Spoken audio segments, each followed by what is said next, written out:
अष्टावक्र गीता, पहला प्रकरण, सूत्र 10।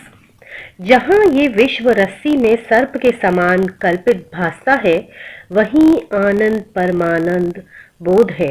अतः तू सुखपूर्वक विचार।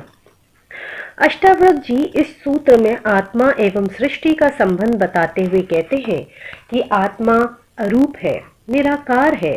उसी निराकार का साकार रूप ये सृष्टि है। आकार बनते हैं व बिगड़ते हैं, किंतु मूल तत्व वही रहता है। स्वर्ण से विभिन्न आभूषण बनते हैं व उन्हें गला कर पुनः विभिन्न आभूषण बनाए जाते हैं, किंतु मूल तत्व स्वर्ण ही रहता है। जो बनते बिगड़ते हैं वे अनित्य हैं, शाश्वत नहीं है। शाश्वत वही चैतन्य आत्मत्व है। अध्यात्म में इसी अनित्य को भ्रम कहा है। ये आज दिखाई देता है, कल नहीं रहेगा। इसलिए इसका सहारा लेना ही भ्रांति है, मूर्खतापूर्ण है।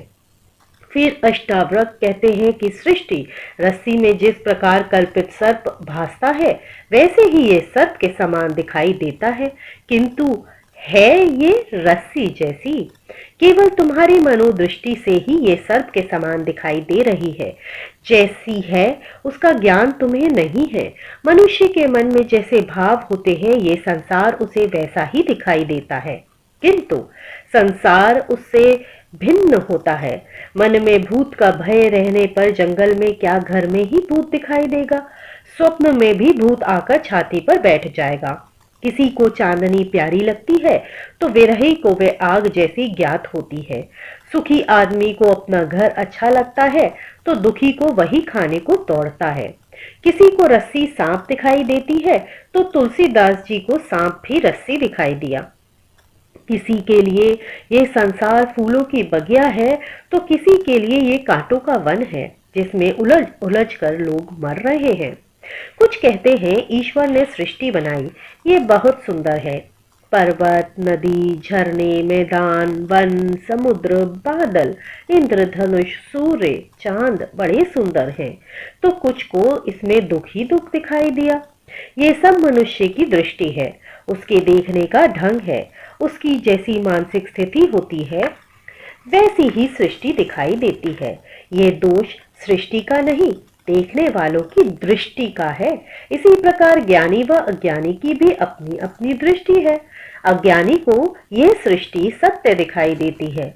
यह इसे शाश्वत भी मानता है कि यह सृष्टि अनादि है, इसको बनाने वाला कोई नहीं है। ये सृष्टि ही सत्य है, इससे परे कोई सत्य नहीं है। जो प्रत्यक्ष है, दिखाई दे रही है, वह असत्य या मिथ्या कैसे कही जा सकती है? परमात्मा जो दिखाई नहीं देता वह असत्य या मिथ्या हो सकता है, किंतु सृष्टि कभी मिथ्या नहीं हो सकती। यह नित्य है, शाश्वत है, सत्य है।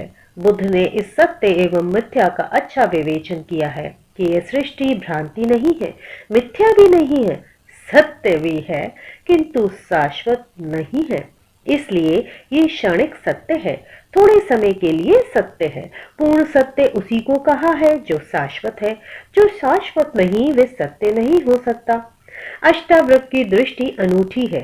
वे इन सब विवादों से ऊपर मर्म की बात कह रहे हैं। सभी अद्वैतवादी ऐसी ही रस्सी में सांप का, सीपी में चांदी का, मृगमरीचे का, गहनों में सोने का व घड़े में मिट्टी का उदाहरण देते हैं। अष्टावक्र भी कहते हैं यह विश्व रस्सी में सर्प की भांति कल्पित भासता है।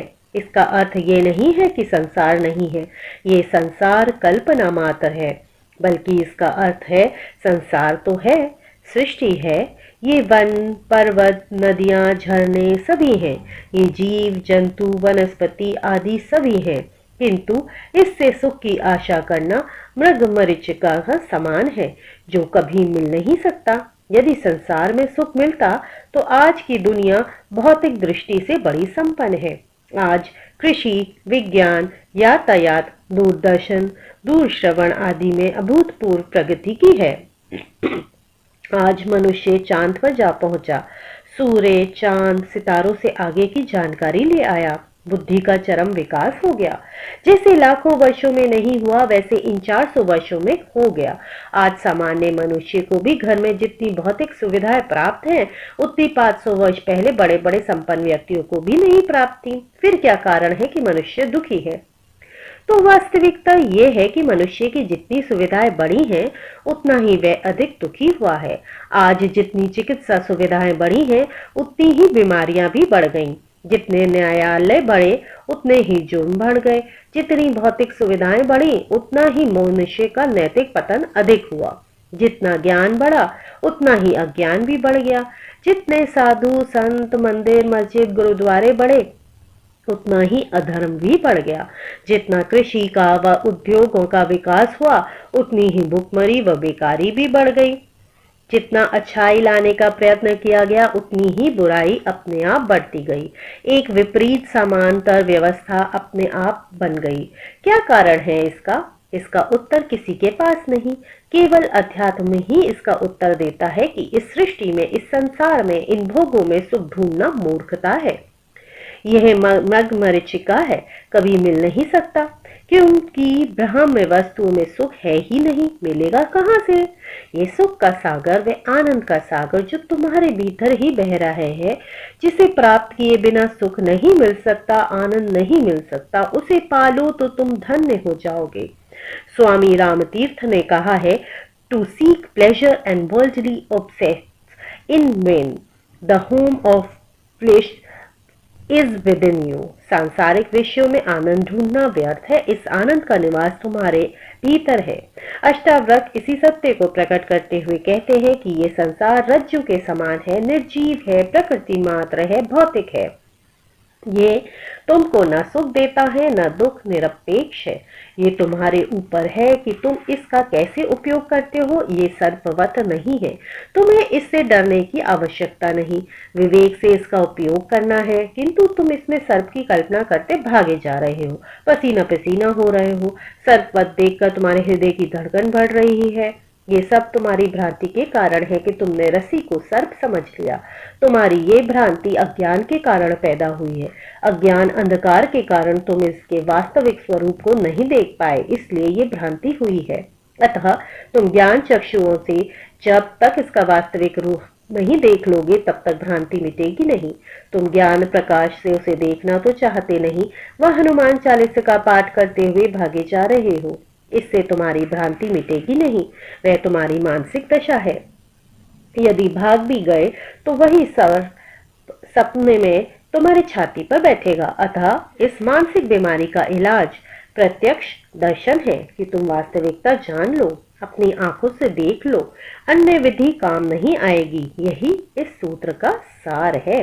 साथ ही अष्टावक्र जनक को कहते हैं कि वे संसार सत्य है या असत्य, अच्छा है या बुरा, रस्सी है या सर्प, इससे कोई प्रयोजन नहीं।